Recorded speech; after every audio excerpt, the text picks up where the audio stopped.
Hello again. Once upon a time, people coming to live in Britain from former colonies, either in the Caribbean, Africa, or the Indian subcontinent, were expected to adapt to our way of life and to do their best to fit in with British society. Many did so. I know Indian Hindus and Jamaicans who are as keen on British ways as I am myself, and who became all but indistinguishable from the native-born British. Then, in the 1970s, all that changed. After the Cultural Revolution of the 1960s, intellectuals and progressive types from academia began asking themselves why it should be for the immigrants to change their ways. Who was to say that our way of life was any better than theirs? Maybe they should be encouraged to keep their own way of life and preserve their traditions, rather than abandoning them and following our way. In this way, the concept of multiculturalism was born, in which instead of everybody following our way and becoming absorbed into our society, Muslims should follow their own individual way and speak their own languages, as would people from Africa and elsewhere. Rather than one unified society with a common heritage, common religion, common language, and shared customs, we would see a mosaic of different communities, each with their own special characteristics. This would enrich us culturally so that we could all learn from them and they would learn from us. The reality has been a little different from this, as many viewers might perhaps have noticed.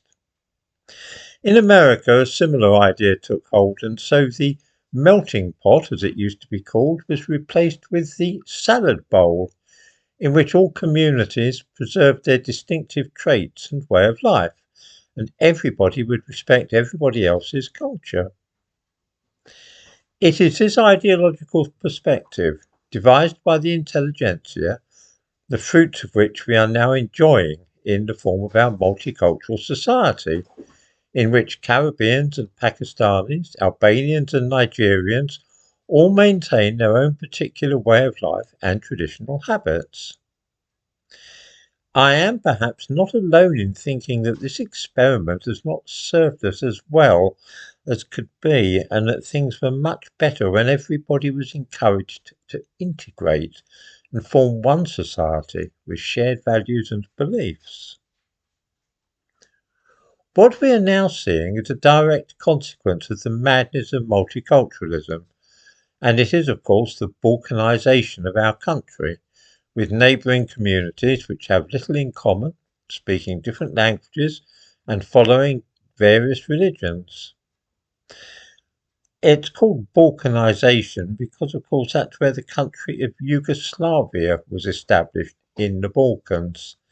I wonder if anybody remembers what happened eventually in Yugoslavia, which was a country with many ethnic and national groups, some Catholic, some Eastern Orthodox, others Muslim, different languages and so on. Anybody remember all those dreadful wars in Kosovo, Croatia and so on, between people who had been living in the same villages and towns but belonged to quite different cultures? That's where multiculturalism leads, I'm afraid. Far better when a nation has a common set of values, one religion, one language and so on. Otherwise the result could well end up in balkanisation. As I say, I've written a fairly detailed piece about this subject and published it on my Substack account, and I give a link to it in the description to this video.